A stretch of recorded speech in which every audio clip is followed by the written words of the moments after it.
Chosen one, heaven has paused your path for a purpose. You are not reading these words by accident. Something sacred has been stirring inside you, an unexplainable pull. A divine restlessness that refuses to let you stay the same.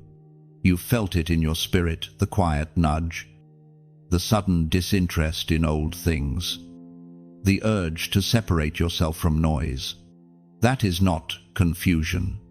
That is the whisper of destiny. When God is about to give you something big, He doesn't start with the visible, He starts with the invisible. He begins with a whisper. The atmosphere around you starts to change. Your thoughts shift, and your spirit becomes aware that something greater is coming.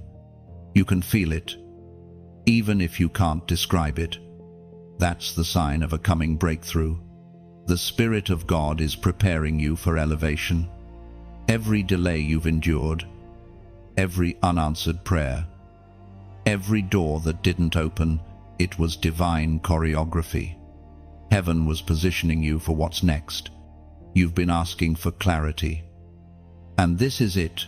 God is doing something new. You're not crazy for feeling distant from certain people or situations. You're not wrong for suddenly craving peace over popularity, silence over attention. These are spiritual signs that heaven is tuning your frequency to a higher realm. The restlessness in your heart is the sound of transformation.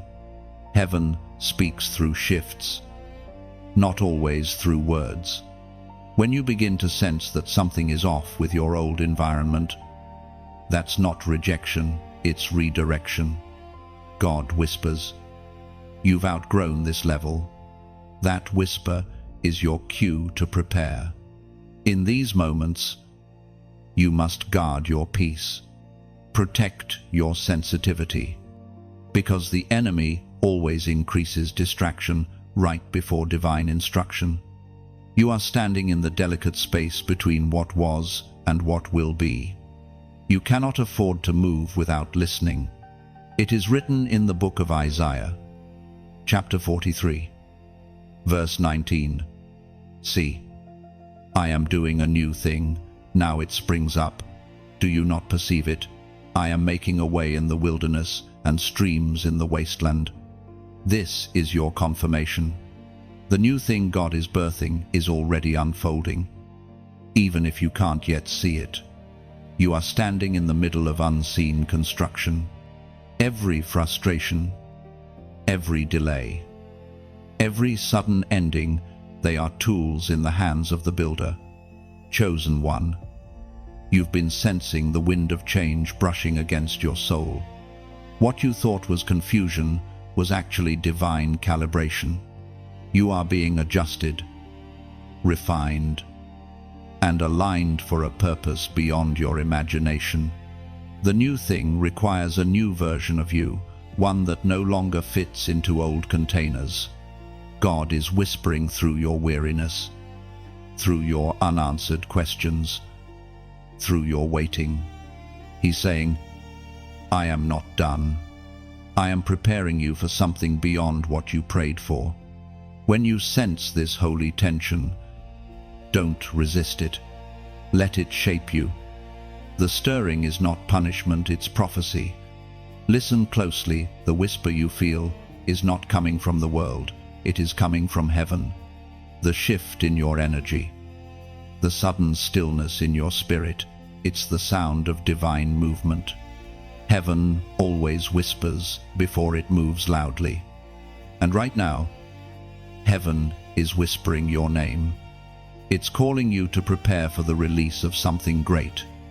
The glory that's about to unfold through your life will silence every doubt and justify every tear. So stand still in this moment. Feel the stirring. Embrace the unknown. Trust that the God who began this whisper will bring it to completion. Your waiting is not wasted, it's working. Now, if this word resonates deep within you, if your spirit recognizes the timing of heaven, then act in agreement. Type 111 inches, the comments, as a prophetic declaration that you are aligned with what God is preparing. Like this message, share it forward, and subscribe to stay connected to future revelations. Your next chapter has already begun. Heaven whispers before it moves. Chosen one, your obedience in this moment is the seed of what's coming next. When you respond to the whisper, heaven records it. The smallest act of faith today becomes the foundation for tomorrow's breakthrough. Stay alert. Stay expectant. You are on divine schedule, not human timing. Every storm you faced was a rehearsal for this unveiling.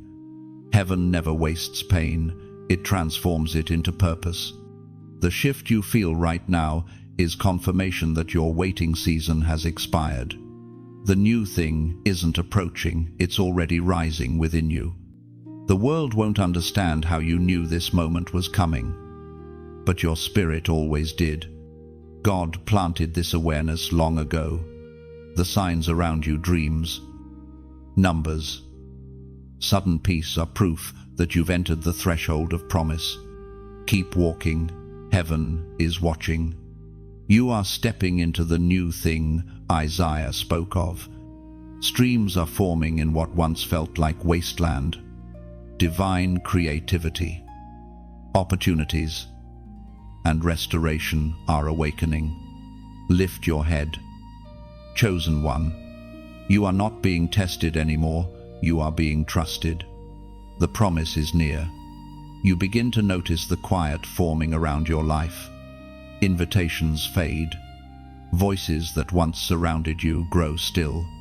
It feels strange, almost unnatural, to sit in a silence you didn't choose.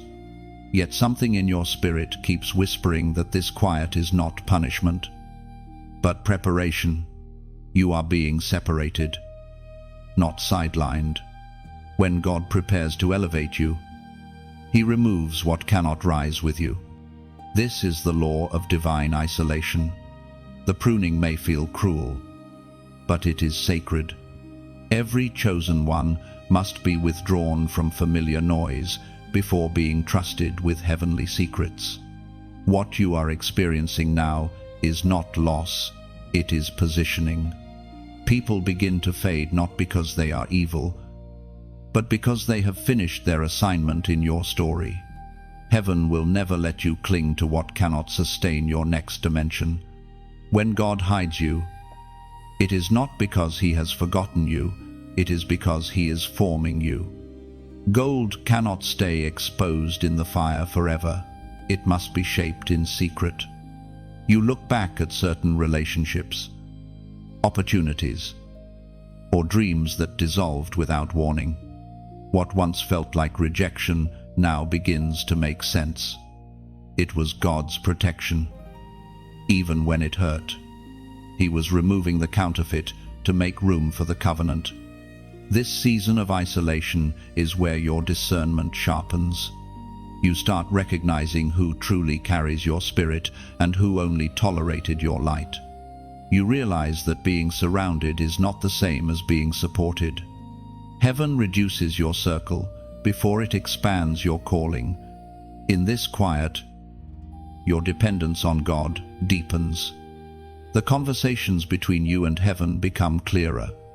There are no more competing voices, only one frequency remains. You stop begging for explanations and begin resting in revelation. It is here that your roots grow deep enough to sustain the weight of what is coming. Heaven uses isolation as a refining chamber. In silence, the unnecessary burns away. The distractions, the insecurities, the approval, addiction, all of it begins to dissolve. What remains is purity. What remains is power. You are not being buried. You are being planted. God often pulls His chosen ones away before public release. Joseph was pulled from his family before ruling Egypt. David was drawn from the fields before being crowned. Even the Messiah spent years in obscurity before performing his first miracle. Divine greatness always gestates in hiddenness. Do not rush the quiet. Don't try to break out of what God has sealed. The isolation you are enduring is building spiritual muscle. It is teaching you to hear without confirmation, to move without applause, to obey without explanation. You are being trained to walk by faith, not by familiarity. You may feel forgotten, but you are actually being favored. When heaven conceals you, it is because your preparation carries too much value to be exposed prematurely. Hidden seasons protect sacred anointings. It is written in the book of Deuteronomy, chapter 31, verse 8. The Lord himself goes before you and will be with you. He will never leave you nor forsake you. Do not be afraid. Do not be discouraged. This is your reminder. You are not alone in the silence. The same God who separated you is standing beside you in it. The stillness is not absence, it's evidence. He is near enough to teach, to mold, and to strengthen. Every tear shed in solitude is watering the soil of your next season. Look closely, and you'll see small signs of his presence, peace that arrives in waves, clarity in moments of confusion, warmth in prayer when no one else understands. These are heavenly reassurances that the process is working. The breaking is becoming birthing. When the time is right, the doors will open again, but this time, you will enter as a different version of yourself. The isolation will have done its holy work. You will walk with calm authority, not desperation. You will speak with wisdom, not noise. For now, stay in the quiet classroom of heaven. Let God teach you what the crowd could not. The solitude that once scared you will become your safest place. Isolation is not your ending, it's your awakening. Every great elevation begins in unseen places. You are being prepared quietly so that when the doors open, your spirit will already know how to stand. This isolation is sharpening your vision and anchoring your faith. What feels like delay is divine design. Heaven is writing something flawless behind the curtain. In silence, your spiritual senses awaken. You begin to recognize God's voice in the smallest details, a shift in atmosphere, a peace that interrupts fear, a word that arrives at the perfect moment. These are confirmations that the isolation has turned into intimacy. You are hearing heaven more clearly than ever before. Soon, what was hidden will be revealed. You will step out of the quiet, carrying the fragrance of the sacred. The ones who once left will witness your transformation, and you will not need to explain a thing.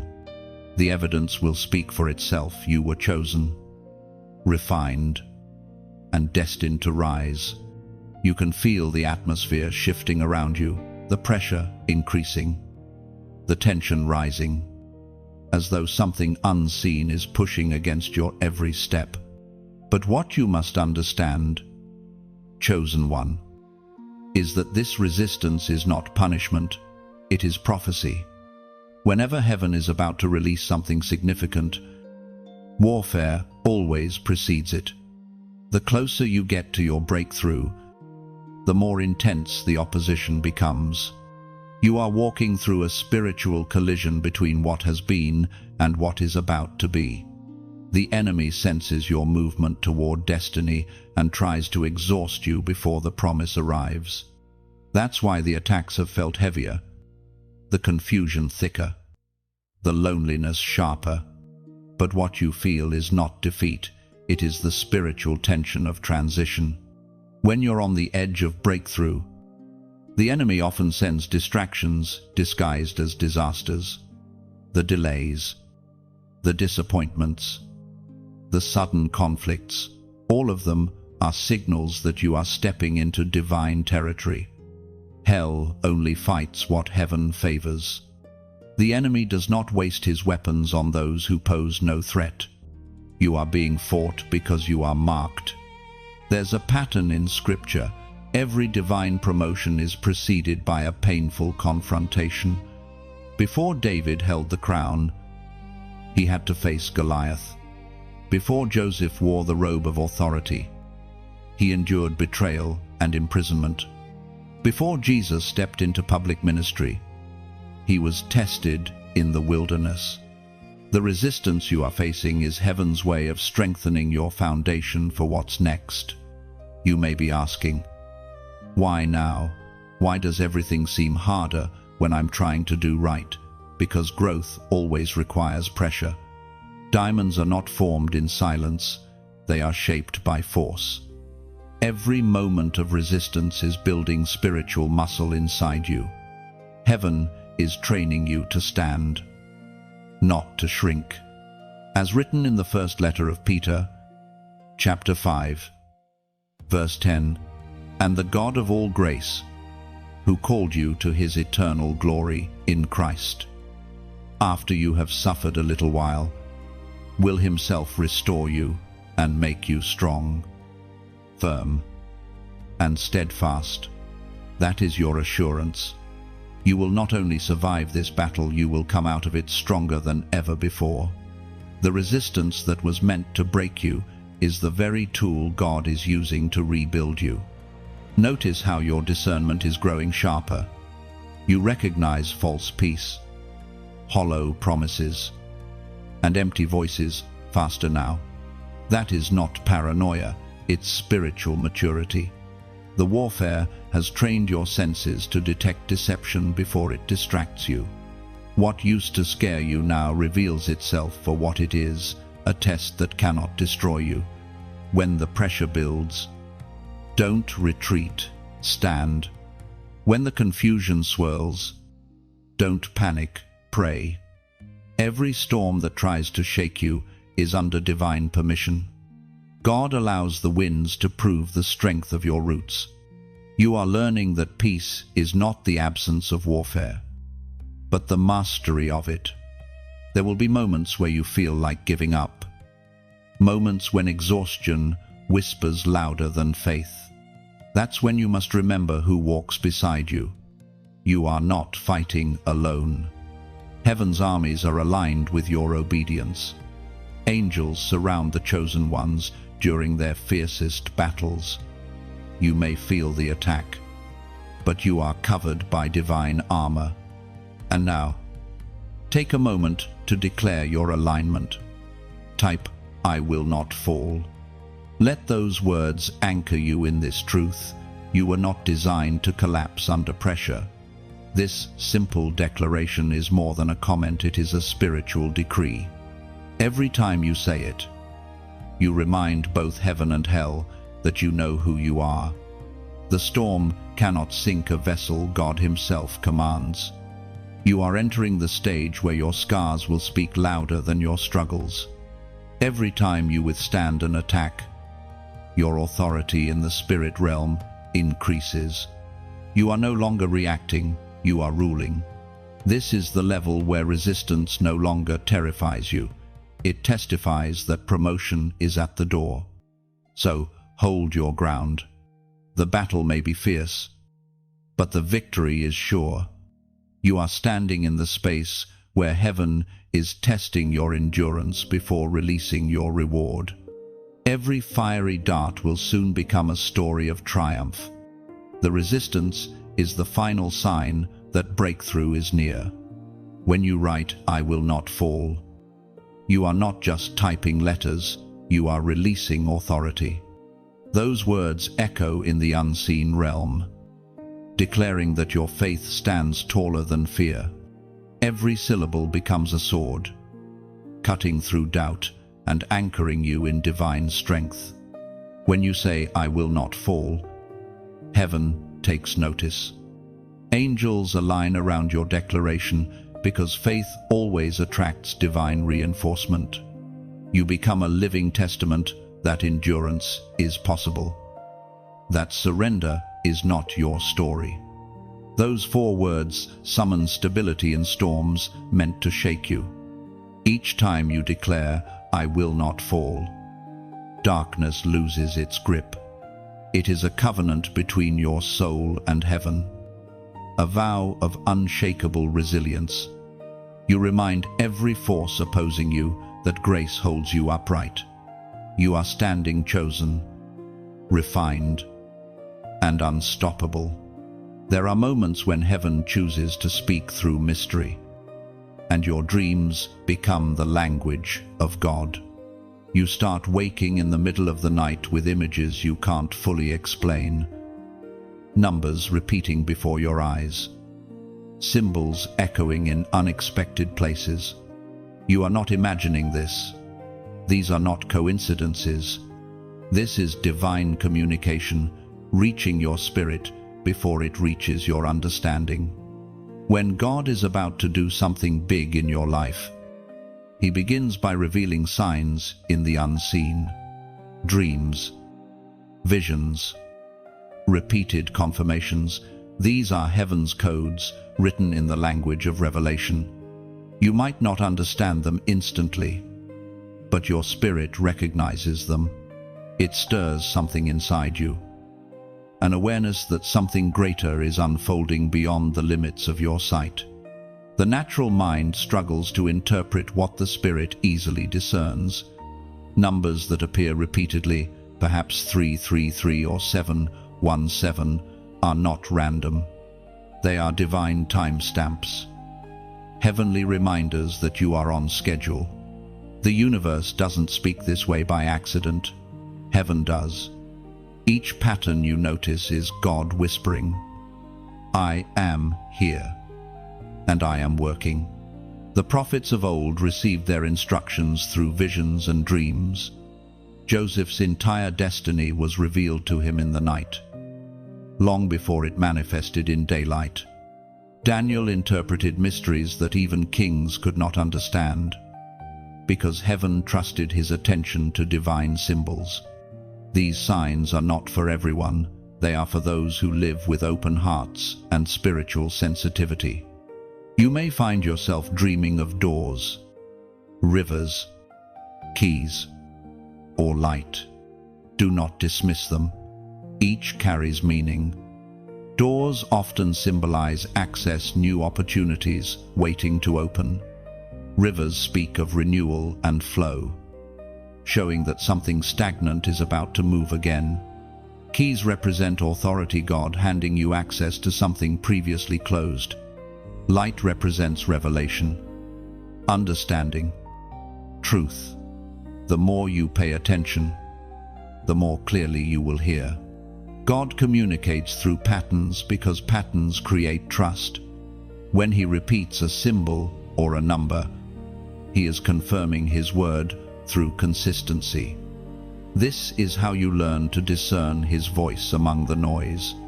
What seems strange to others becomes sacred to you. This is how intimacy with heaven deepens through awareness. It is written in the book of Job, chapter 33, verses 14 to 15, "For God speaks once, yea, twice, yet man perceives it not. In a dream, in a vision of the night. When deep sleep falls upon men, He opens their ears and seals their instruction." This ancient truth is still unfolding in your life now. God is speaking. Even when the world is silent, He is sealing instructions within you through subtle visions and gentle signs. The same voice that guided the prophets is still guiding you. Sometimes, the signs appear through the smallest details, a song that stirs your spirit, a verse that repeats in conversation, a stranger's words that confirm what you prayed about privately. These are divine alignments orchestrated to assure you that you are being led intentionally, not accidentally. When God is about to give you something big, He doesn't leave you without guidance. He leaves you breadcrumbs of revelation to follow. This is why discernment is vital in this season. Not every dream comes from heaven, but when the dream leaves peace instead of confusion, hope instead of fear, you can trust that it carries divine origin. Heaven's messages never breed chaos. They bring clarity and conviction. There will be nights when you awaken with a stirring heart and words you cannot remember. Don't panic. Write down what you can. Heaven often hides revelation in fragments, inviting you to seek deeper understanding through prayer. What you record today may make sense in days or months to come. Revelation matures with time, just like prophecy. God is not just preparing to bless you, He is training your spirit to recognize His voice at every frequency. This is part of the preparation. You are learning to discern heaven's rhythm so that when opportunity comes, you will move with precision, not confusion. Divine signs are heaven's way of synchronizing your timing. These signs will intensify as your breakthrough approaches. You'll begin noticing confirmations layered within your daily life, certain words standing out, sudden waves of peace guiding your decisions, or a verse appearing at the exact moment you need reassurance. The spiritual and natural will begin to blend, reminding you that heaven is near and active. In these moments, remain humble. Don't chase signs. Let signs confirm what God has already spoken. The purpose of revelation is not entertainment, it's alignment. Every dream, every number, every divine hint points you back to obedience and trust. There will come a time when everything you're perceiving now will make perfect sense. You will look back and realize that the strange dreams, the divine repetitions, and even the inner restlessness were God's way of saying, "Get ready. Something big is coming." For now, pay attention. Listen between the lines of life. Heaven is talking, and you have been chosen to hear. There are moments when your plans collapse, not because you failed, but because heaven intervened. You might look at the closed doors in your life and ask, why now or why this one? Yet what feels like loss is often divine rearrangement. God interrupts not to destroy but to direct. You prayed for guidance, and heaven answered through disruption. A job fell apart. A friendship faded. A path that once made sense now feels impossible. These are not random shifts, they are sacred reroutes. When God is about to give you something big, He clears the space first. You may not see it yet, but divine order is being restored. When a door shuts, it's not rejection, it's protection. The Creator knows what waits on the other side, and sometimes His mercy hides it until you're strong enough to handle it. That's why not every opportunity is meant to stay open. Every closed door carries hidden mercy. You see endings, heaven sees beginnings. The chapter that closes painfully today is the one that protects tomorrow's joy. Trust that the author of your story knows where each paragraph belongs. At first, it may seem cruel. You cry. You question. You wonder where you went wrong. But God's no is never without purpose. When He interrupts your direction, He is guarding your destiny. Delay is often the disguise of divine love.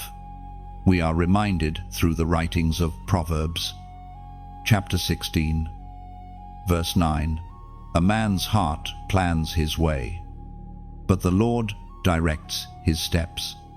You are discovering that guidance from heaven does not always come as a voice, it often comes as a redirection. Sometimes it's a door that will not open, no matter how much you knock, because what's behind it is smaller than what you were made for. Divine detours are mercy in motion. You are being pulled away from the temporary to be positioned for the eternal. Every unanswered prayer is a seed of wisdom waiting to bloom. Heaven's timing is not measured by clocks but by readiness. You might look at your life and see scattered pieces, but heaven sees a mosaic. The pattern is not chaos, it's choreography. Each interruption is a brushstroke in a masterpiece you cannot yet recognize. What looks like a detour is, in fact, a shortcut through destiny's hidden corridors. The disruption you fear is building the foundation you'll soon stand on. God is not just changing your direction, He's shaping your discernment. You are learning how to move when He moves, to stop when He stops, to trust even when He's silent. That's not delay, that's discipleship. There's a sacred rhythm in redirection. It's the sound of heaven saying, "You're still on schedule." The pain of a closed door is temporary, but the wisdom it leaves behind is eternal. You are not being pushed away, you are being pulled higher. As you continue this journey, I want to pause and speak from my heart. These messages are like candles lit along a winding path, each one small. Yet together they light the road for those who are searching. If this light has touched your soul, consider helping it reach another traveler. Tap the light icon as if you were adding another flame to the lantern. It helps this message shine further into someone else's darkness. Share it, like passing a torch to a weary hand you'll never see, but heaven surely will. Subscribe to stay near this fire, so each time new light rises, you're among the first to feel its warmth. And if one day you sense that quiet nudge within the gentle whisper saying, "Help keep the flame alive," then follow that peace. Donate, not because you're asked, but because you want to pour a little oil into this lamp of hope. Every drop fuels another message. Another voice reminded that God still speaks. It's not payment, it's participation.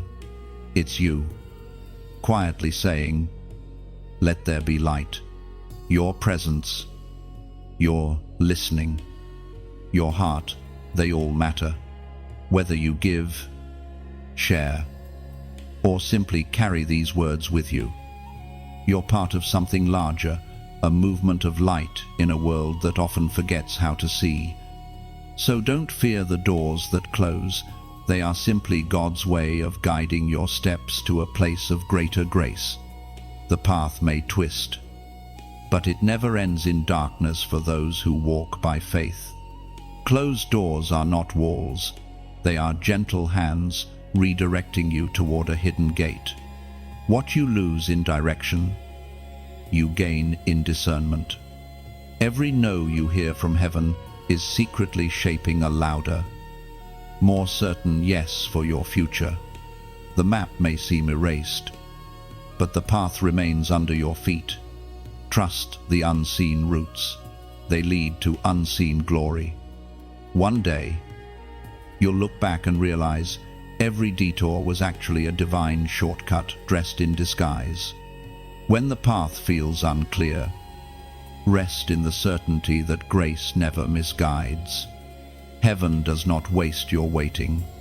You are not stuck, you are stationed. The silence before the new door opens is the sound of God building your foundation. When God begins to speak more clearly, something inside you awakens. Your discernment sharpens, and what once felt ordinary now feels spiritually alive. You start sensing things before they happen, feeling peace in places where others feel fear, recognizing deception long before it reveals itself. This is not paranoia, it's divine perception. Heaven is fine-tuning your hearing, preparing you for precise obedience.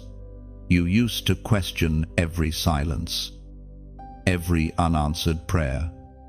But now you're learning that God's voice isn't always loud, it's layered. Sometimes it comes as a thought that won't fade, a nudge to pause, a quiet conviction that feels heavier than words. This sensitivity is proof that you are stepping into maturity. You no longer need constant confirmation to move. You recognize the whisper of truth. In this season, God is teaching you to recognize His presence not only in miracles, but in moments. It's in the sudden calm after prayer, the warmth that floods your chest when you surrender, the tears that come without sadness. These are all signs that the Holy Spirit is near, training you to distinguish divine voice from emotional noise. You may notice your tolerance changing.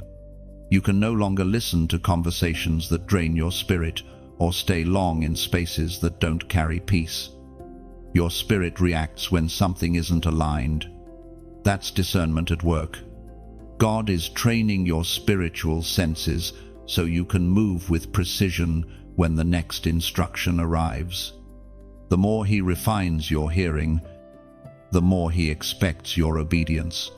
Discernment is not a gift to boast about, it's a responsibility. Heaven trusts those who listen, not just those who hear. The weight of your calling requires accuracy, and that begins with inner stillness. As Jesus Himself declared in the Gospel of John, chapter 10, verse 27, "My sheep hear my voice, and I know them, and they follow me." This scripture isn't about selective hearing, it's about relational awareness. You recognize His voice because you have spent time in His presence. You no longer chase every sound, you wait for the right one. This level of sensitivity protects you from confusion. The more clearly you hear, the less easily you are deceived. You are being invited into partnership, not performance. God is no longer spoon-feeding revelation. He's conversing with you as a trusted vessel. You're learning that discernment doesn't always make sense to logic, but it always brings peace. When something is from God, it won't rush you, it will steady you. There will be moments when others can't understand why you're hesitating, why you feel led to stay quiet, or why you suddenly walk away from something that looks good. You don't owe explanations. Spiritual people move by direction, not by approval. Heaven's guidance rarely needs human validation. This inner sharpening is the bridge between preparation and manifestation.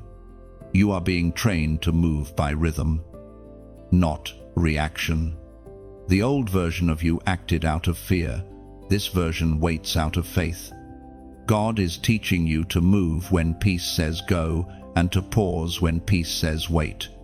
That's how warriors of light march in sync with heaven's heartbeat. You will begin to notice signs following your discernment. Every time you obey that inner voice, divine favor aligns itself around you. Small confirmations appear, conversations flow smoothly. Unexpected help arrives. Delays turn into deliverance. These are heaven's way of saying, "You heard correctly." Discernment is one of the most powerful weapons a chosen one can carry. It prevents deception before it begins and exposes traps before they're built. This is why your sensitivity is increasing, because your next season will require precision, not impulse. Now, if this word resonates deeply within you, take a simple but powerful step of faith. Type 222 inches the comments below, not as superstition, but as a prophetic act of agreement. 2 represents confirmation, and repeating it symbolizes divine clarity and alignment. By writing it, you are declaring, "I choose to listen clearly and follow faithfully." Every time you act on obedience, even in small ways, heaven responds with greater revelation. God is not withholding His voice. He's waiting for your focus. the clearer your hearing becomes, the faster your steps align with purpose. So, stay still enough to hear, humble enough to receive, and bold enough to obey. The sound of heaven is not thunder, it's a whisper, and the ones who recognize it are the ones who will walk in the fullness of destiny. When you write 222, you are not just pressing numbers, you are echoing heaven's rhythm. 2 is the number of confirmation, and 3 twos together form a divine echo clarity. Agreement. Manifestation. It is your way of saying, Lord, I hear you, and I choose to align. Each time you type 222, you are marking a covenant with discernment. You're declaring that from this moment forward, you will not move by impulse, but by divine instruction. The numbers become a silent prayer, a code heaven instantly recognizes. So pause, breathe, and type 222 as an act of surrender and readiness. Heaven reads intentions louder than actions. When your heart means it, even a number becomes worship. There comes a time in every chosen one's journey when heaven goes quiet. The prayers that once felt powerful now meet silence. The signs that used to flow freely suddenly stop. You wait, and nothing seems to move. It is in this sacred stillness that one of the deepest spiritual tests takes place, the test of faith and silence. You have known the warmth of God's voice and the certainty of His leading.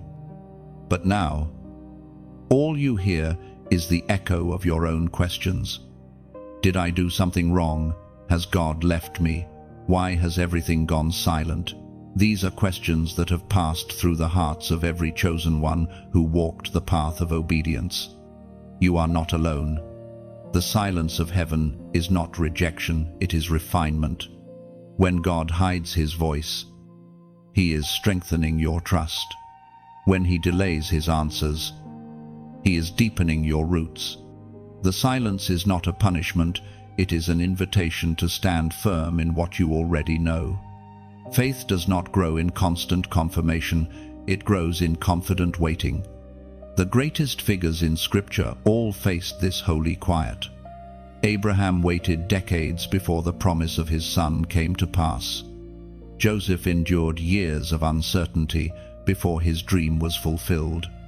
Even Jesus, on the cross, cried out into silence. And yet, within that silence, heaven was working its loudest miracle. There is a difference between God's absence and His silence. Absence means abandonment, but silence means strategy. He is still there, observing, strengthening, testing, and shaping. When a teacher gives an exam, they do not speak. They observe to see if the student remembers what was already taught. That is exactly what God is doing with you. This season of silence exposes the true state of your faith. It asks, will you trust what you heard? Even when you no longer hear it again, real faith stands even when feelings disappear. The silence of heaven is the place where shallow belief ends and unwavering conviction begins. During these quiet moments, your emotions will try to lead you astray. You may feel forgotten, unloved, or unseen. But feelings are not facts. You must remember that faith does not depend on what you sense, it depends on what you know. You know He called you. You know He began a good work in you. And if He began it, He will finish it.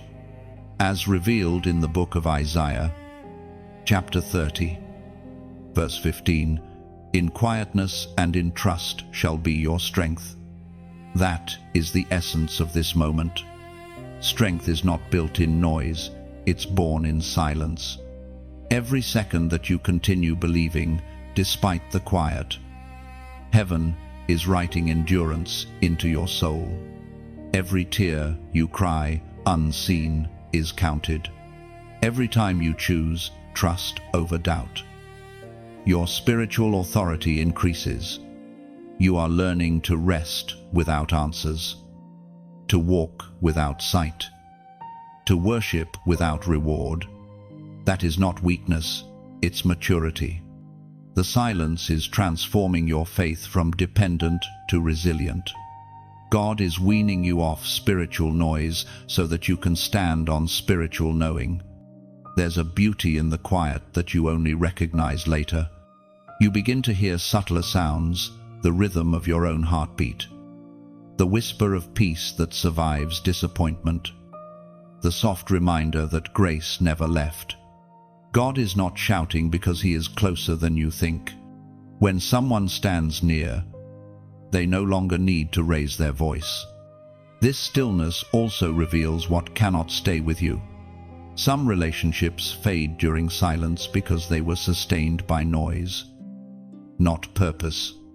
Some habits fall away because they no longer fit who you're becoming. The silence strips away distractions, leaving only what is real. So, if you are in that place right now, where prayers feel unanswered and time feels heavy, know this: heaven is watching how you wait. Every moment you remain faithful, you pass the test. God is not withholding your breakthrough, he's measuring your capacity to hold it. Soon, the silence will break. When it does, everything that seemed delayed will align at once. You will understand why the stillness lasted as long as it did, because the foundation had to be deep enough to hold what's coming. But until then, stand still. Don't rush to fill the quiet with worry. Let the silence become your sanctuary. Let it teach you the sacred art of trust, because those who learn to endure the silence are the ones entrusted with heaven's greatest secrets. This is the test every chosen one must face. It is not about hearing God's voice, it's about proving you still believe when you can't. In silence, heaven teaches you to see without sight and to feel without proof.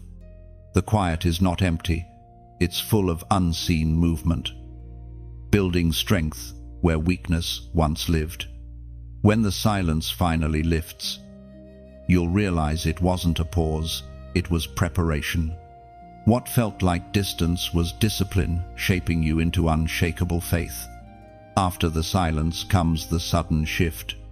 It happens quietly at first, subtle signs, small blessings, coincidences that seem too precise to be random. Then, almost overnight, what was once delayed begins to accelerate. Doors that were locked swing open with ease, and the pieces that never fit before fall perfectly into place.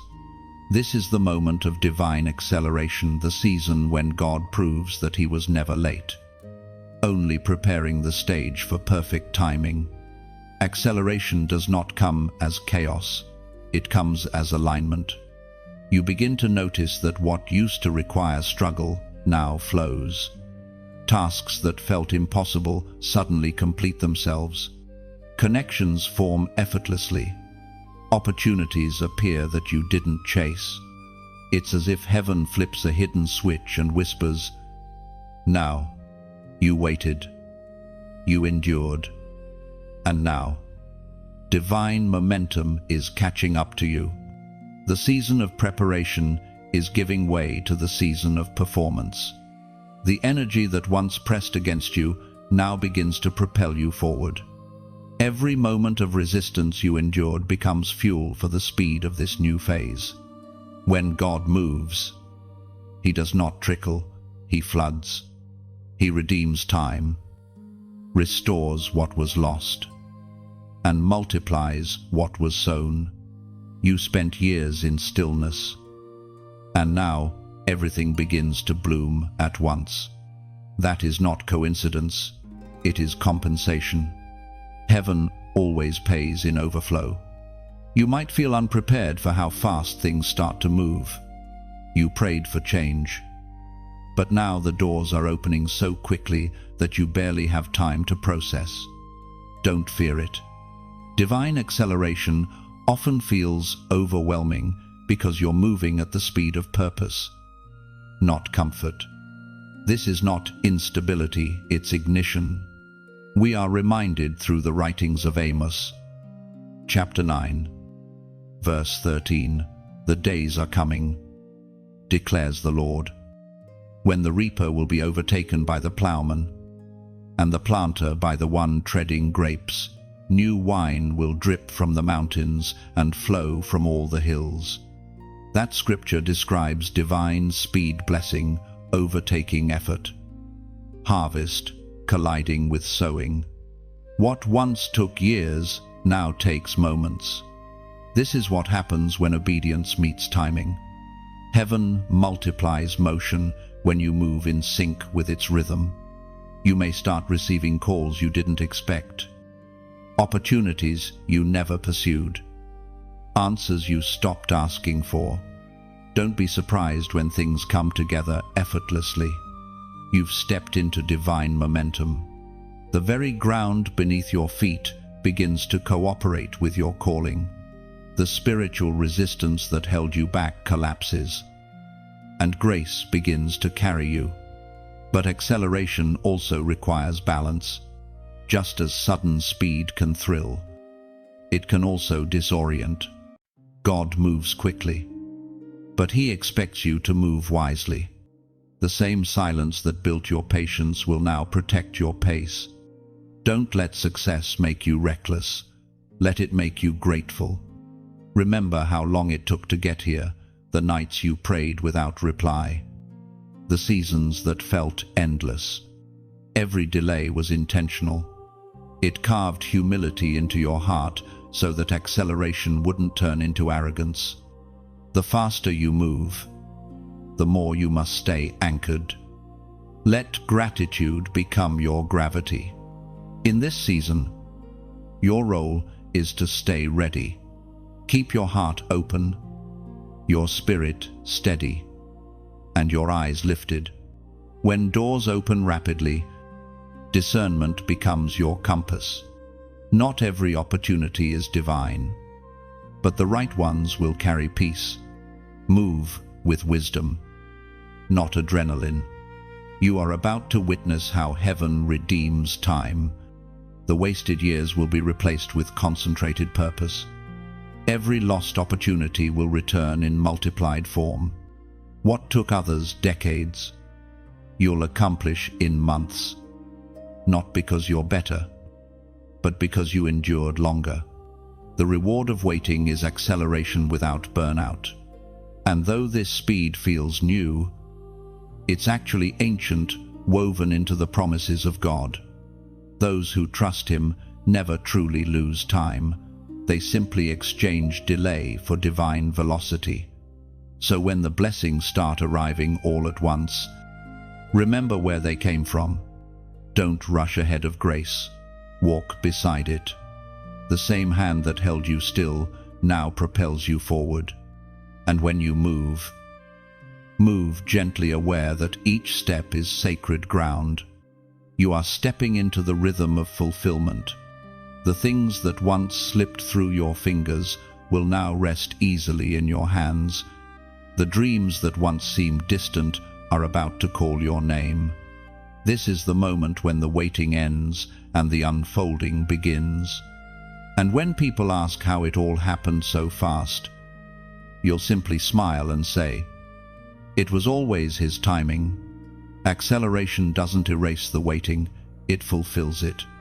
Every second of silence, every tear of endurance now transforms into momentum.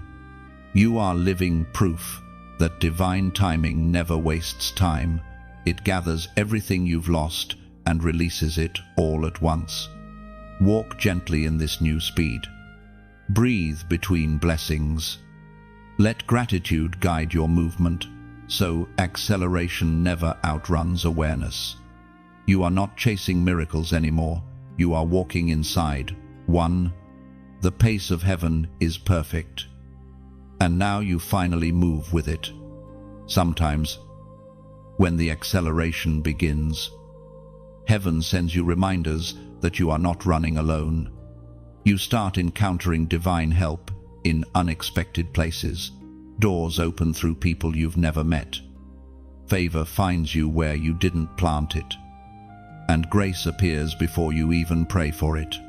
These moments are not luck, they are divine encounters. The same God who prepared you in silence now surrounds you with assistance. Angels move invisibly through your circumstances, aligning what your hands could never reach. When you step into divine momentum, heaven's resources begin to move in rhythm with your obedience. Have you ever noticed how things begin to happen coincidentally when you stay aligned, the right message at the right time? A stranger offering what you needed. A delay turning into deliverance. None of this is random. These are angelic footprints left in your path. The supernatural rarely announces itself with thunder. It often comes wrapped in subtle kindness. When Daniel prayed, heaven immediately sent an angel with an answer, but resistance delayed it. When that messenger finally broke through, Daniel realized that spiritual warfare had been happening behind his ordinary days. The same is true for you. There are unseen hands carrying help toward you, even when nothing looks different. The Spirit spoke through the book of Psalms. Chapter 91, verse 11. For he will command his angels concerning you to guard you in all your ways. This is the quiet confidence of the chosen ones. You are never alone in the assignment. Divine encounters are not just spiritual experiences. They are confirmations that heaven is close. Each moment of unexpected help is proof that your faith is functioning. When God sends help, it might not look like a miracle. It might look like mercy. The person who forgives you unexpectedly, the job offer that appears after rejection, the peace that replaces panic. These are all heavenly movements wearing human faces. Divine encounters often arrive disguised as interruptions. You may be delayed only to meet the right person. You might lose something to gain direction. You may be forced to wait so that your timing intersects perfectly with another person's obedience. Heaven choreographs these meetings with flawless precision. The truth is, angels are not only in heaven, they are on assignment around you. Sometimes they take form in human compassion, sometimes in spiritual intervention. Their purpose is to ensure that the will of God concerning you is fulfilled. You might not see their wings, but you'll feel their timing. When divine assistance appears, respond with humility, not pride. Miracles are not earned, they are entrusted. Every time you recognize heaven's fingerprints on your situation, gratitude becomes your greatest weapon. It keeps your heart soft and your spirit open to more. And now, I want you to pause and recognize this moment. The help you've been waiting for may already be on the way. Heaven is sending what you need even before you ask. To align yourself with that truth, declare it with a simple phrase of faith. Type angels move. When you write those words, you're not summoning magic, you're affirming movement. You're saying, I believe heaven is active in my life. It is a prophetic act that shifts your focus from fear to faith. Those two words become an invitation for divine partnership, a recognition that unseen forces are fighting for your future. From this point on, start looking differently at your day. Pay attention to the subtle moments of grace, the smile that lifts your mood, the delay that protects you, the door that opens quietly. All of these are encounters in disguise. The more you recognize them, the more they multiply. Remember, The same God who sends angels to guard you is also teaching you to become one, an earthly messenger, carrying his light into dark places. Every time you extend kindness, speak truth, or help another, you participate in the divine network of miracles. Your path is surrounded by unseen allies. Walk confidently, knowing that heaven has already gone ahead of you. What you're stepping into is not coincidence, it's confirmation that you are guided, guarded, and greatly loved. When you type "angels move," you are aligning your faith with heaven's rhythm. Those two words are not mere text, they're a declaration of trust. You're saying, "I believe unseen help surrounds me." It's a reminder that divine activity never stops, even when your eyes can't see it. Every time you write "angels move," you strengthen your awareness of God's protection. It is an act of agreement between your heart and heaven's armies. You're opening your spirit to guidance, favor, and unseen direction. The moment you declare it, the atmosphere around you shifts toward alignment and breakthrough. Whisper or type "angels move" whenever fear tries to rise. Let it anchor your faith and calm your heart. It becomes a prayer without noise, a command wrapped in belief. You are not calling them, you are confirming their movement. Heaven hears, and protection responds. When divine acceleration begins to unfold, something else begins to rise within you, a quiet boldness, a confidence that doesn't come from circumstance, but from revelation. You wake up with a sense of calm authority. You no longer chase validation or fear rejection. It's as if heaven itself has settled inside your chest. This is the mark of divine assurance, the unshakable confidence of the anointed. This confidence is not pride, it is peace. It comes from knowing that every battle, every delay, every heartbreak was shaping you for this very moment. You no longer ask, "Am I ready?" because you understand that readiness is not perfection, it's trust. God's hand rests on you, and that alone qualifies you. There was a time you needed people to see your worth. But now you realize that divine approval outweighs human applause. You move differently when you know you're backed by heaven. You no longer explain your calling to those who don't hear your frequency. You stand, not because you're flawless, but because grace has anchored you. The unshakable confidence of the chosen ones is forged in quiet places. It's the calm that survives chaos, the light that refuses to dim in darkness. You've learned that faith doesn't mean the storm disappears, it means you stay standing even when it rains. That kind of strength can't be borrowed, it must be built.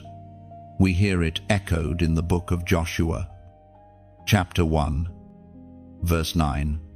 Be strong and courageous. Do not be afraid.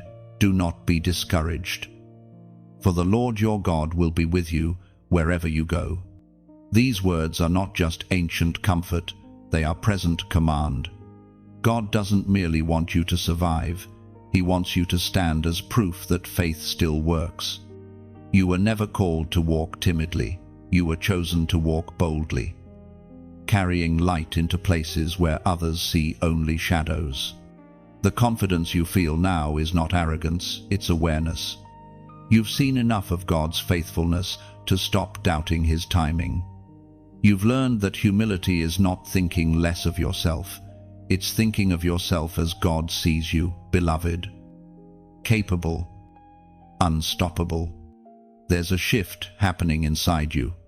The same mouth that once spoke worry now speaks wisdom. The same hands that once trembled now build. You're not just existing, you're establishing. Heaven is breathing courage into your lungs again. When you carry this confidence, people notice. They might not understand it, but they feel it. The atmosphere changes when you walk in. Peace follows your steps. That's because your faith radiates like a fragrance that can't be hidden. You've become evidence that surrender leads to strength. This is why I keep speaking to you, creating spaces where this truth can live and grow. Every message, every word, every prayer shared here is like a mirror reminding you who you really are. And if these words have become a gentle light for you, I want to ask something not out of demand, but out of shared purpose. Tap the light icon to keep this glow alive. Each like is a spark that tells the algorithm, this truth matters. Share this message the way you would pass a candle through the dark so another heart finds warmth again. Subscribe so the next time heaven releases a word, it finds you ready to receive it. And if one day your spirit feels led not by pressure, but by peace to donate, know that your gift isn't just support, it's participation. Think of it like adding oil to a lamp. Every drop keeps the flame steady, ensuring that this light reaches someone walking through the same kind of night you once did. No one is ever obligated. Giving is never a condition, it's an offering. It's a way of saying, this message mattered to me, and I want it to keep finding others. Whether it's one coin or a quiet prayer, heaven sees it the same way, love in motion. We are all builders in this house of words. Some bring stories, some bring time, some bring kindness, and some bring provision. Together, we form a tapestry of faith that stretches farther than we can see. So, if you feel that warmth rise inside you, that whisper saying, help keep the fire alive, follow it. Do it joyfully. Your generosity is not just sustaining this channel, it's shaping a digital altar where weary hearts can rest. And if you can't give, your presence here is enough. Your listening, your belief, your hope, they all pour light into this work. You are part of something beautiful, a movement of hearts, learning to stand confident in who they were created to be. Confidence is not shouting louder, it's trusting deeper. It's the quiet knowledge that God's hand is steady, even when the world shakes. That's the kind of strength you now carry. So walk boldly, shine gently, and remember, you were chosen not to blend in, but to blaze. When confidence settles in your spirit, vision begins to expand. What once felt like survival now transforms into strategy. You start seeing beyond the walls that once held you in place. Suddenly, the future doesn't seem distant, it feels reachable. That's how God works. He doesn't just restore what was lost, He enlarges what you thought was possible. As you step into this new rhythm, ideas begin to stir that weren't there before. Dreams you had buried under disappointment start to rise again. You begin to realize that what God gives is never only for comfort, it's for commission. You were not chosen merely to be blessed, you were chosen to become a blessing. Vision expansion happens when heaven starts showing you a bigger picture than the one you've been living in. You begin to sense that there's more to your purpose, more people to reach, more love to give, more influence to carry. You no longer pray for small answers because you've learned that small prayers don't fit big destinies. There's a sacred discomfort that comes with vision. It stretches your spirit. It asks you to leave the familiar. It whispers, you can't stay here, there's more. That more is not about possessions or titles, it's about impact. God begins to show you where your story can heal others, where your wounds become wisdom, and your journey becomes light for those still in shadow. The expansion of vision is not sudden, it unfolds, like dawn, slowly revealing the horizon. Clarity comes in layers. You may not see the full picture, but each day, the outline grows sharper. What once looked impossible now feels inevitable, because faith is painting the unseen into form. We read from the book of Habakkuk, chapter 2, verse 2, "Write the vision, and make it plain upon tablets, that he may run who reads it." These ancient words are a divine blueprint. Vision must be written, not just imagined. When you write it down, you commit it to reality. Heaven honors documentation because it reflects determination. What starts as ink on paper becomes instruction for manifestation. Write the dream, even if it scares you. Describe it, even if you don't know how it will happen. The act of writing is an act of faith, it says. I believe this enough to prepare for it. Every great move of God begins with a written vision, recorded by someone bold enough to believe. As your vision grows, so does your responsibility. Greater revelation brings greater refinement. God won't expand your reach without first expanding your character. The new season you are stepping into requires deeper humility, sharper discipline, and unshakable focus. Without those, even the brightest vision can blur. You may feel overwhelmed by what you're seeing, by the weight of purpose awakening inside you. But remember, God doesn't show you everything to scare you. He shows it to prepare you. He reveals potential not to pressure you, but to invite you. You are being called to co-create with heaven, to build something eternal in the midst of the temporary. This is why old dreams are resurfacing. They never died. They were simply waiting for your maturity to match their magnitude. The things that used to intimidate you now inspire you. The same visions that once made you doubt now make you move. That's how transformation looks when grace finishes its work. Vision is not about sight, it's about insight. It's seeing what heaven sees, even when the earth disagrees. It's the ability to look at the desert and imagine gardens, to stand in ruins and see foundations, to face chaos and sense creation waiting to be born. When God expands your vision, He expands your capacity to love. You begin to see people differently, not as interruptions, but as assignments. You start to understand that your purpose is not a personal achievement but a collective awakening. The more you serve others, the clearer your path becomes. Your vision will stretch you, but it will also sustain you. It will give meaning to your waiting and structure to your pain. It will remind you that nothing was wasted, not the tears, not the silence, not the breaking. Every season was shaping the lens through which you now see. So, keep your heart open. Keep your eyes lifted. Don't be afraid to dream in dimensions that feel too big for your hands to hold.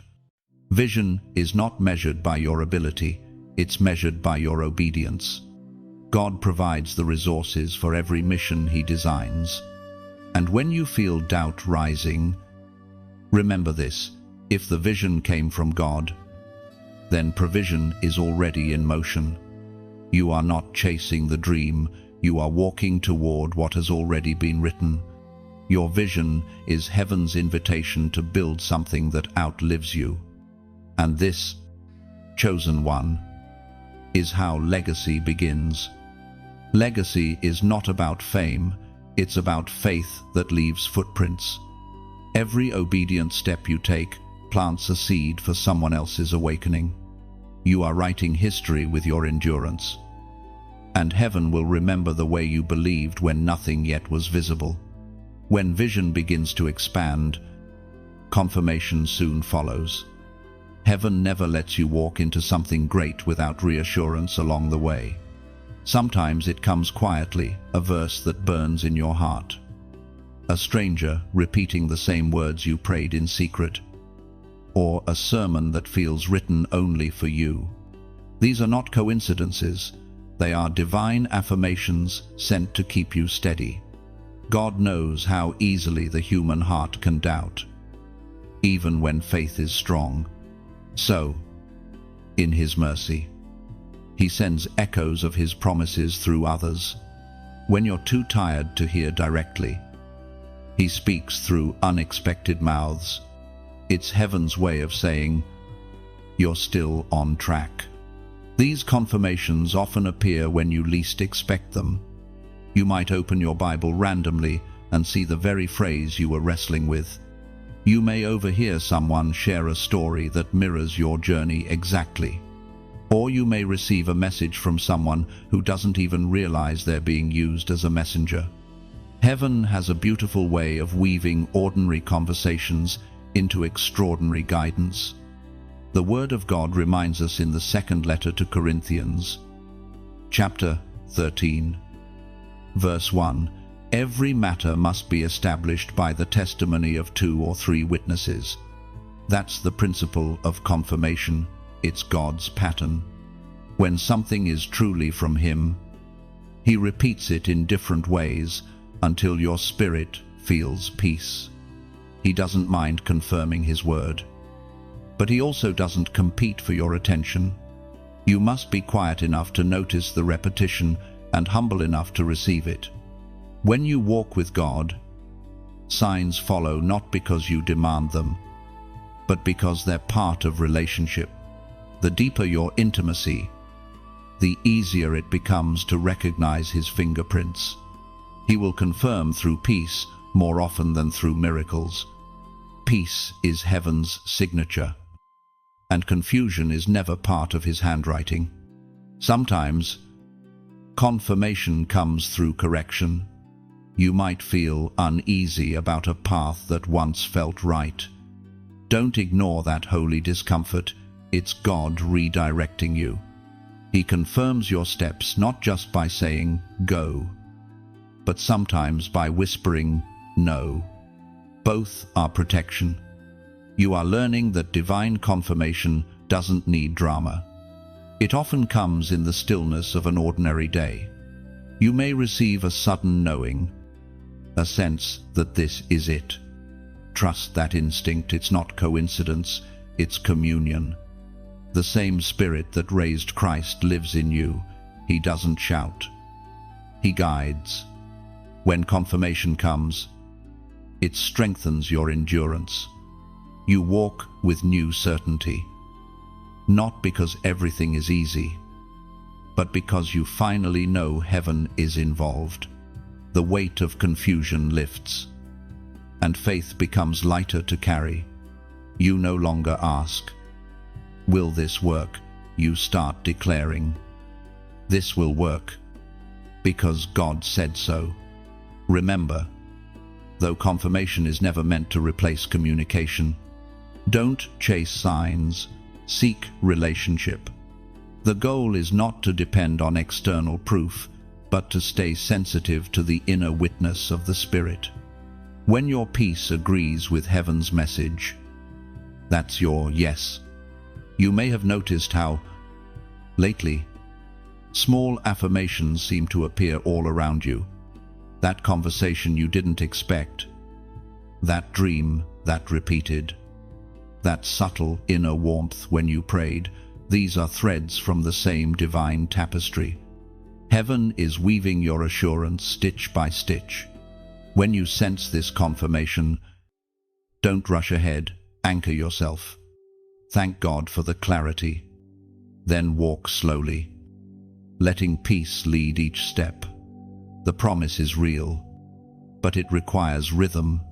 The same God who confirms is also the one who controls the pace. Now, take a moment and let your spirit respond in faith.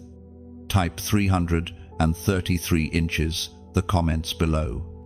It's a symbolic act of agreement, 3 represents divine completeness, the signature of the Father, Son, and Holy Spirit. When you write it, you're declaring, I trust the confirmations heaven is sending, and I choose alignment over anxiety. That number is not magic, it's memory. It helps you remember that what God began, He will finish, and what He promises, He will perform. Confirmation is God's way of saying, I haven't forgotten you. It's the language of reassurance whispered from eternity. When you pay attention to it, you move with divine precision instead of emotional reaction. So, stay watchful. The next sign may not appear in thunder or lightning. It may come through a gentle smile, a word, or a feeling of peace that floods your heart for no reason at all.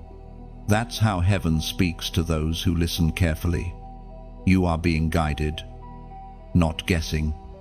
The path ahead may still twist, but the confirmation will always point north.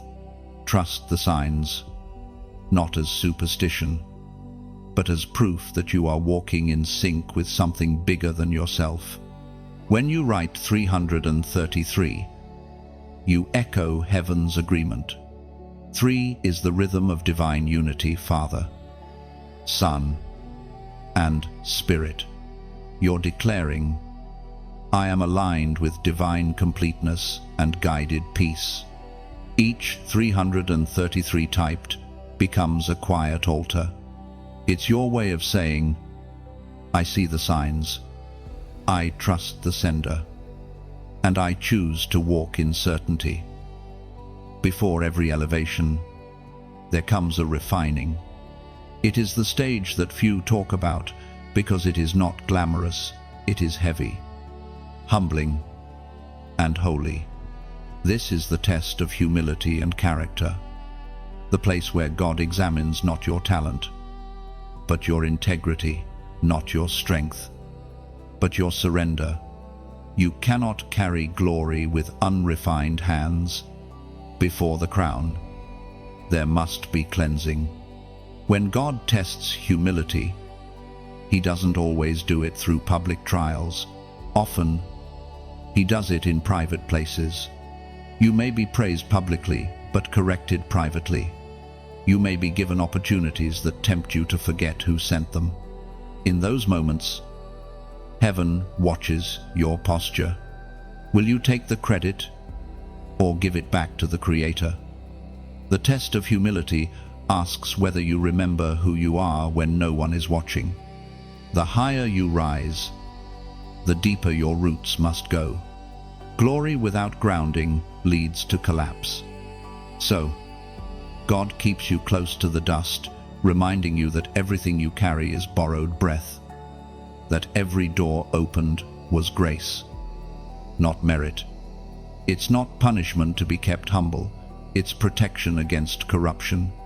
We are reminded through the book of Proverbs, chapter 27, verse 21, the crucible for silver and the furnace for gold. But man is tested by the praise he receives. Praise can polish or poison, depending on how you handle it.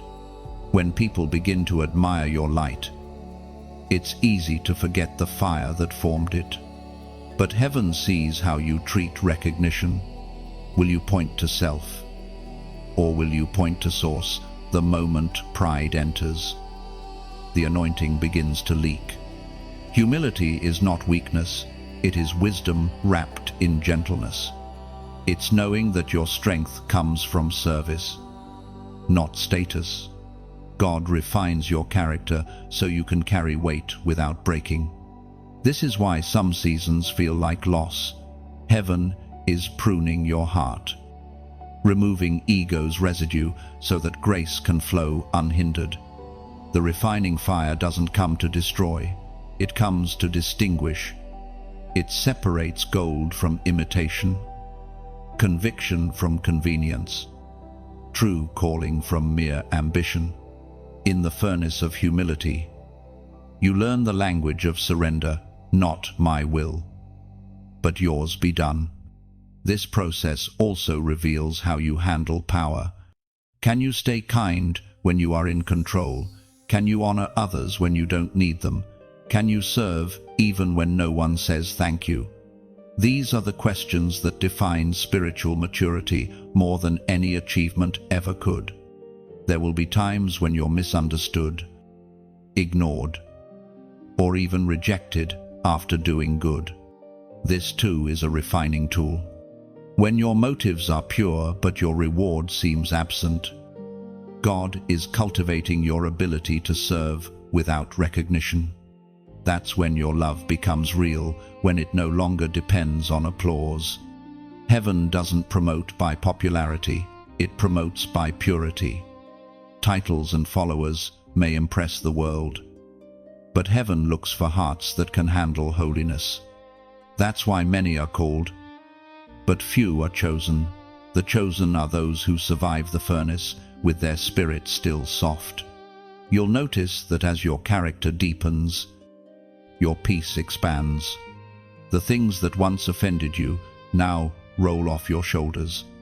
The insults that used to cut deep now become confirmation that you're growing. That's because humility shields you from unnecessary battles. When pride is gone, peace has room to stay. In the testing of character, you learn that you don't need to defend yourself. God does that better than you ever could. The more you release your right to prove, the freer you become. Vindication is heaven's specialty.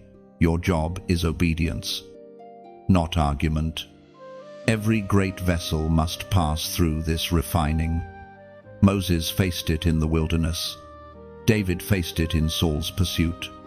Even Peter faced it through denial and restoration. Each came out purified, carrying more compassion than before. Refinement doesn't reduce you, it reveals the gold that's been hidden beneath the surface all along. So, if you are in a season where your motives are being tested, take heart. Heaven is not trying to embarrass you, it's preparing to entrust you. What feels like loss of visibility is actually proof that you are being shaped for lasting authority. Stay low, even as you rise. Keep gratitude in your voice and gentleness in your actions. Remember that real power is quiet, it doesn't shout, it serves. When humility and character walk together, heaven can trust you with more without it destroying you. And when the furnace cools, when the testing ends, you'll step out not bitter but brighter, polished, proven, and ready to hold what's holy, because you endured the refining. The blessing that follows will not just visit you, it will stay. Humility will be your crown, not your chain. The world bows to pride, but heaven crowns the meek. Your quiet obedience will echo louder than ambition ever could. You are being trusted with weight because you've learned to kneel under it. Grace flows easily through hands that remain open, not clenched. There is a moment in every chosen life when the difference between calling and choosing becomes undeniable. Many are invited, but few accept the weight of the invitation. Being called stirs emotion, but being chosen requires transformation. It is not a title, it is a transition. When heaven selects you, it demands your full becoming. At first, you may not even notice the shift. The same places you once fit begin to feel too small. The conversations you once enjoyed now seem empty. You sense a quiet distance forming between you and what used to define you. That is not arrogance, it's alignment. God begins to separate those who admire the light from those who are meant to carry it. This separation is holy. It is the border between imitation and authenticity. Those who are merely called may echo divine words, but those who are chosen embody them. The difference lies not in knowledge, but in surrender. Many can repeat what God says, few can reflect what God means. When heaven distinguishes between the called and the chosen, it does not do so to exclude, it does so to preserve.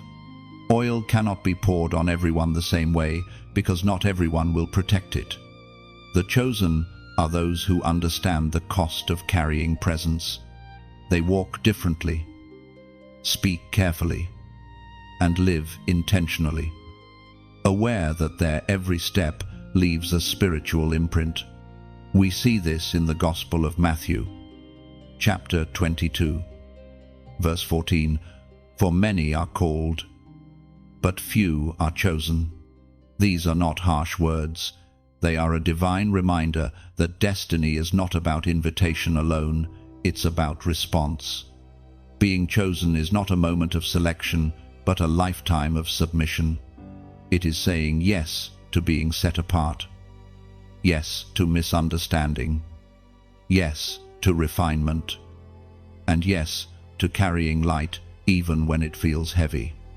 Chosen ones walk a narrow path. They often experience loneliness that doesn't make sense, warfare that feels personal, and favor that can't be explained. Their journey is filled with contradictions, hidden yet seen, attacked yet protected, weary yet burning with purpose. That tension is what keeps them humble and sharp.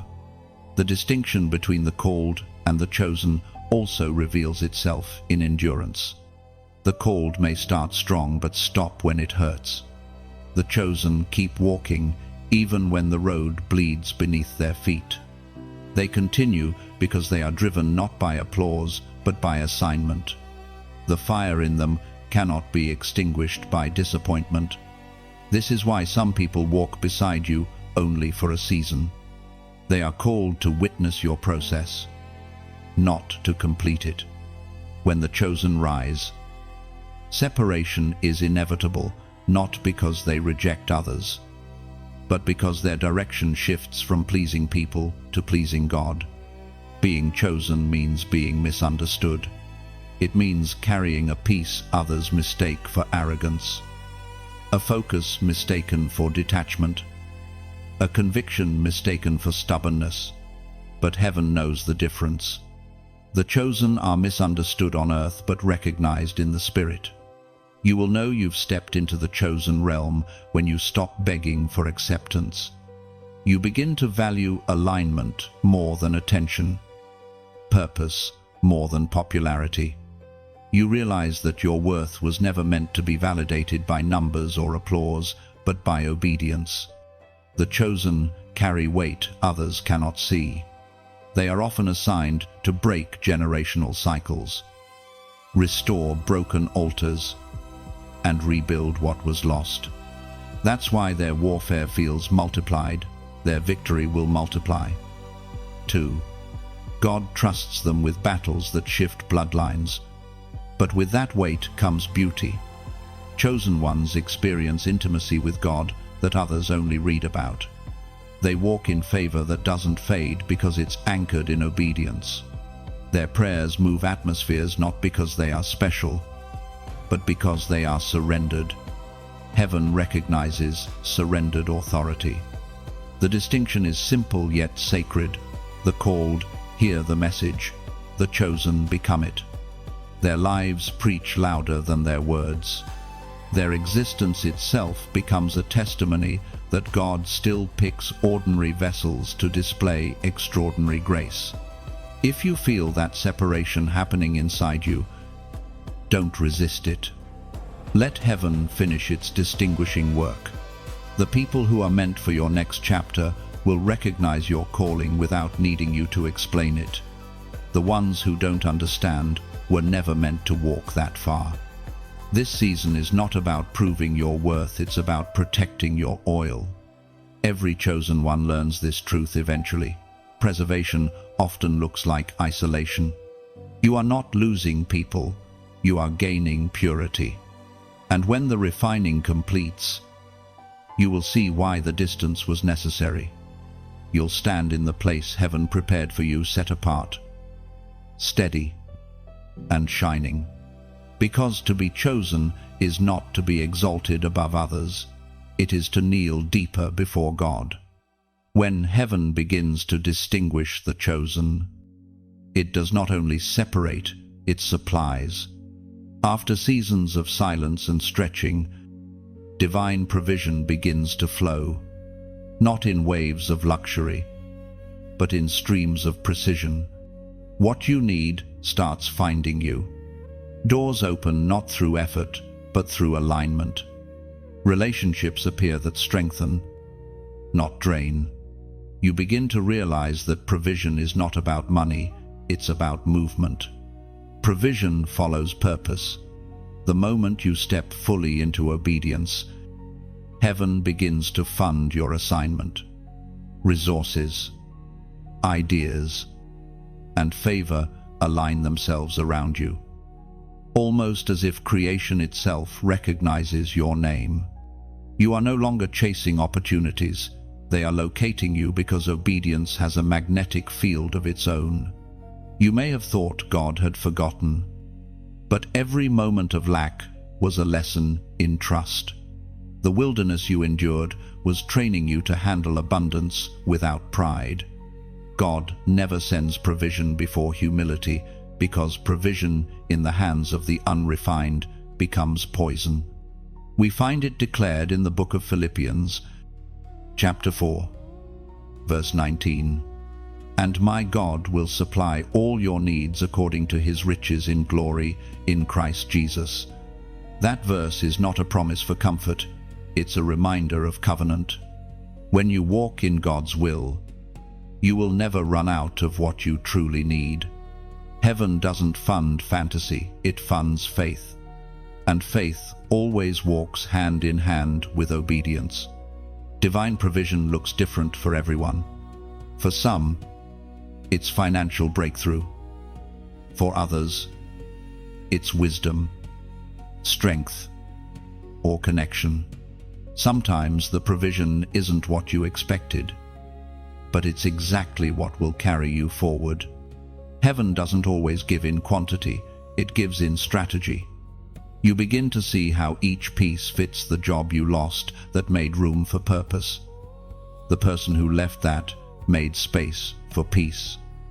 The delay that positioned you at the right time.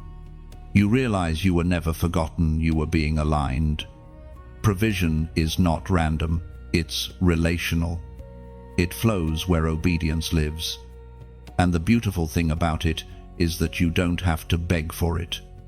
You simply remain faithful, and it begins to flow like water, finding its level. Now that you stand here, surrounded by this grace, I want to speak to your heart gently. These messages, these words, this sacred space, it's more than content. It's a well that many souls drink from when their faith runs dry. Every sentence is like a drop of water falling into the desert of someone's confusion. If this message has poured peace into your spirit, I invite you to help keep the well flowing, not through obligation, but through overflow. Tap the heart icon like you're placing a stone beside a river. A silent thank you for what quenched your thirst today.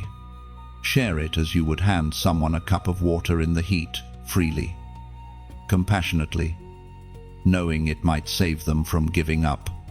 And if a certain line touched something deep inside you, leave a comment below. Let your words ripple like stones dropped in still water. You never know whose heart they'll reach when they echo back across the stream. Subscribe not out of habit, but as a way of saying, I want to walk with this flow.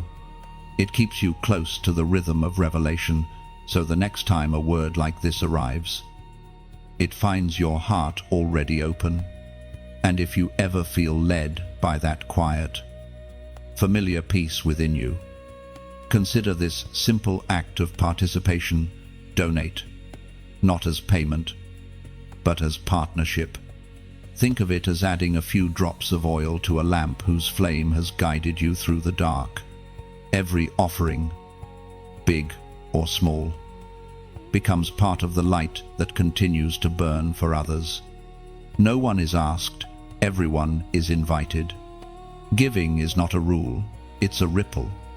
It travels farther than you'll ever see, touching lives you'll never meet. Some hearts are healed, some minds are lifted, all because someone chose to pour love back into the source that poured into them. And if you cannot give, let your presence be your gift. Listening, reflecting, growing, that too is sacred offering. Every time you carry these words into your world, you extend the reach of what heaven started here. Divine provision always multiplies when gratitude flows. Every gesture, every like, share, comment, prayer, or donation is another drop in an endless stream of light.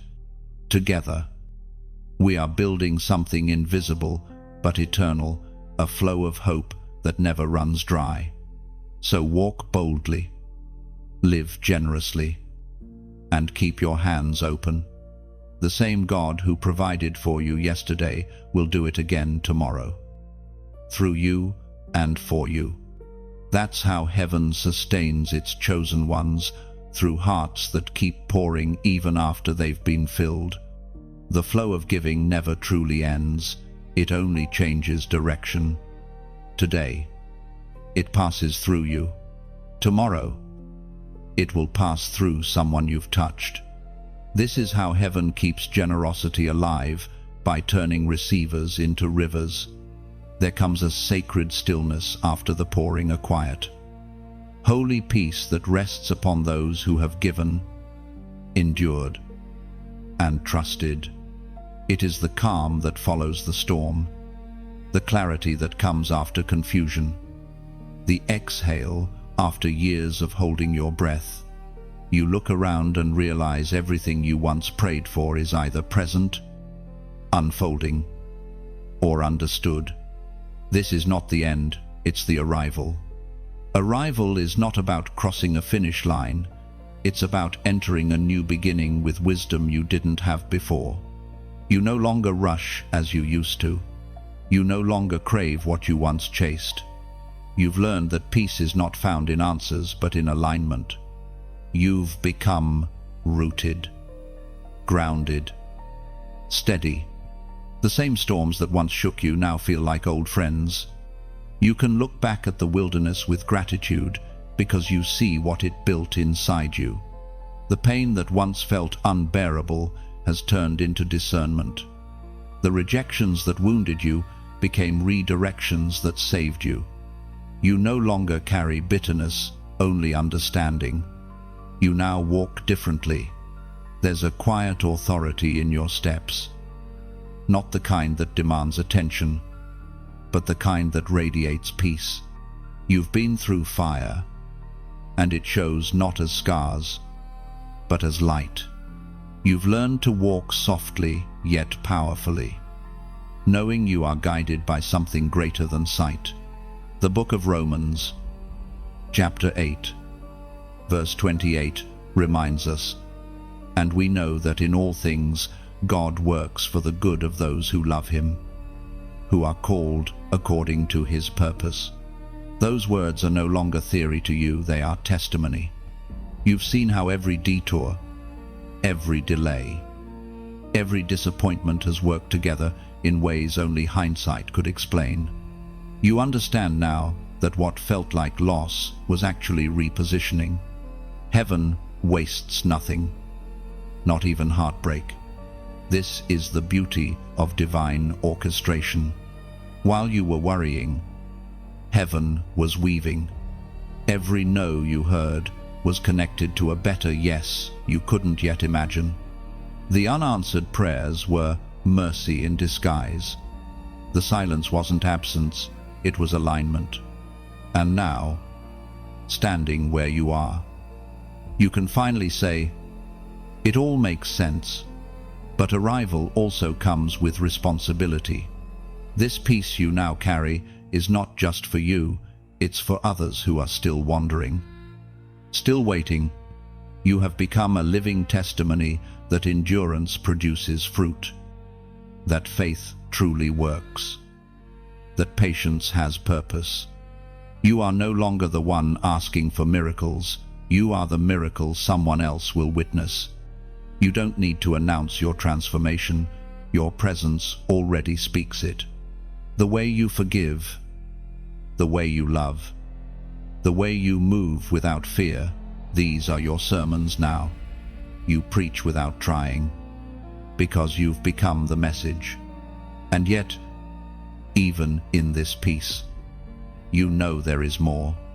Arrival is not retirement, it's readiness. The end of one chapter is the beginning of deeper purpose. God never finishes a story. He continues it through greater trust. You've graduated from waiting into walking. Now, your obedience will be the key that unlocks others' deliverance. This is how divine cycles unfold.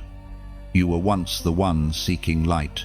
Now you are the one carrying it. You were once broken. Now you are the builder. You were once praying for strength. Now others find strength through your testimony. What once hurt you now helps others heal. That is how heaven recycles pain into purpose. The peace you feel now doesn't mean the absence of storms. It means you've learned how to sleep through them.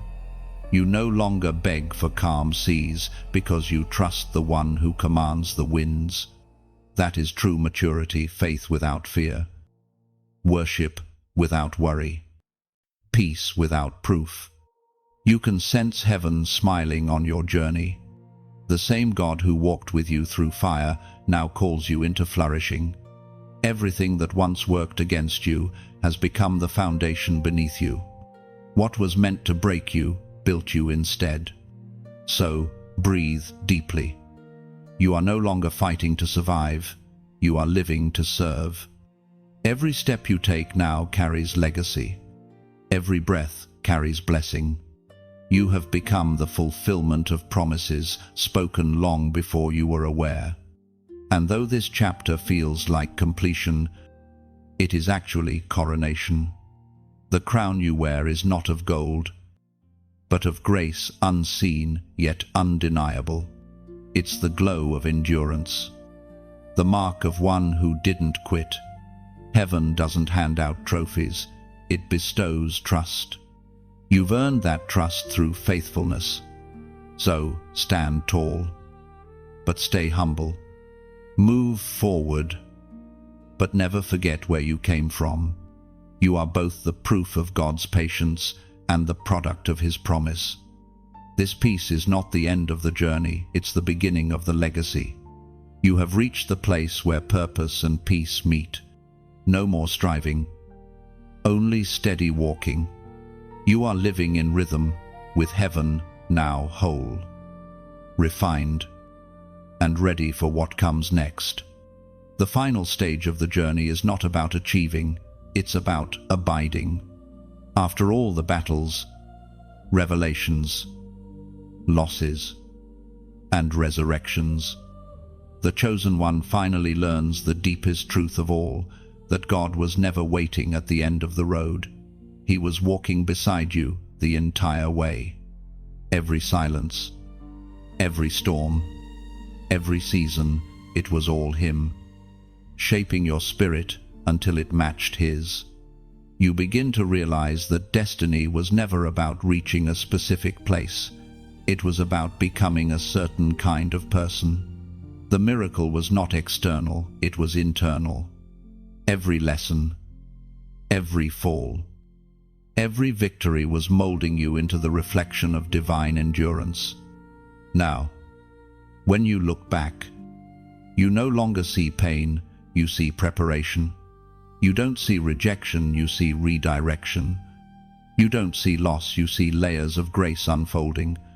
What once made you cry now makes you grateful, because you understand if it had not broken you, It would not have built you.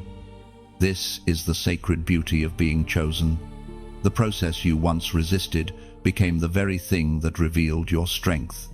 The darkness that tried to silence you taught you how to listen to light.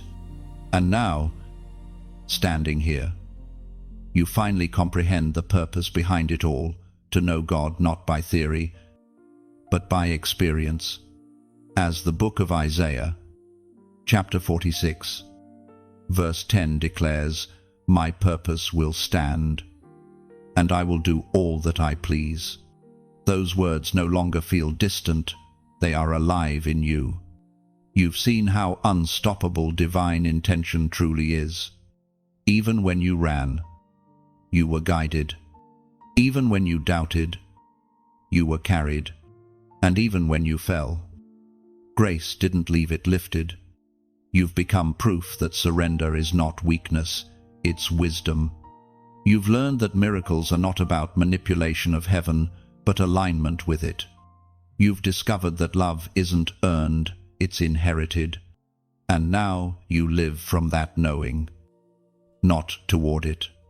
The chosen ones are not defined by perfection, but by persistence. You fell, but you rose.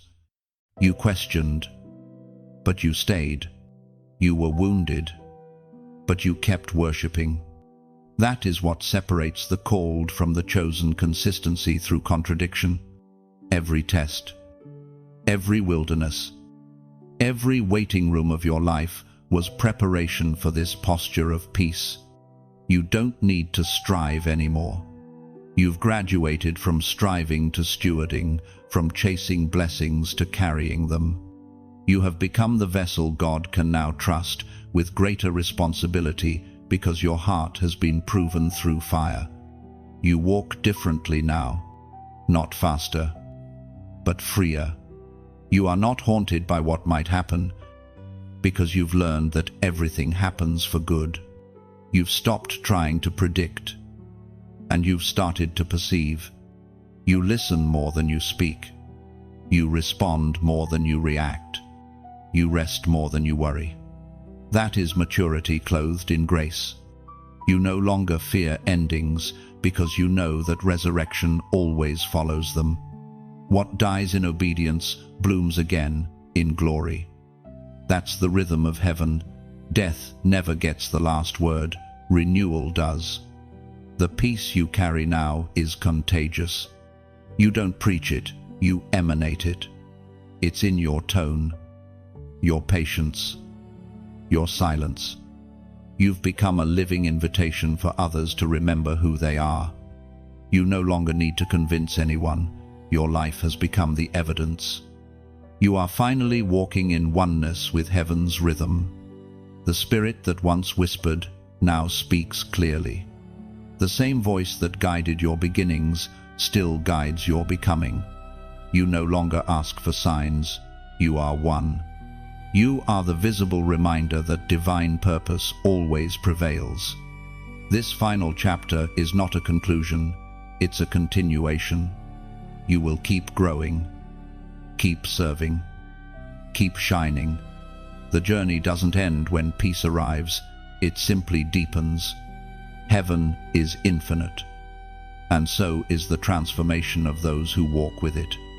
Now, as you breathe and look ahead, know this: your story has become sacred ground. Every scar is a doorway where light escapes. Every word you speak now carries the weight of someone who has seen both wilderness and wonder. You've become a voice of balance, gentle but unshakable, humble but fierce. And this is where the story rests, not as a full stop, but as a steady pulse. You are no longer waiting for heaven to move. You are moving with heaven. Everything you are now flows in harmony with divine intention. You are not reaching anymore, you are reigning. This is the quiet glory of completion. The storm has passed. The dust has settled.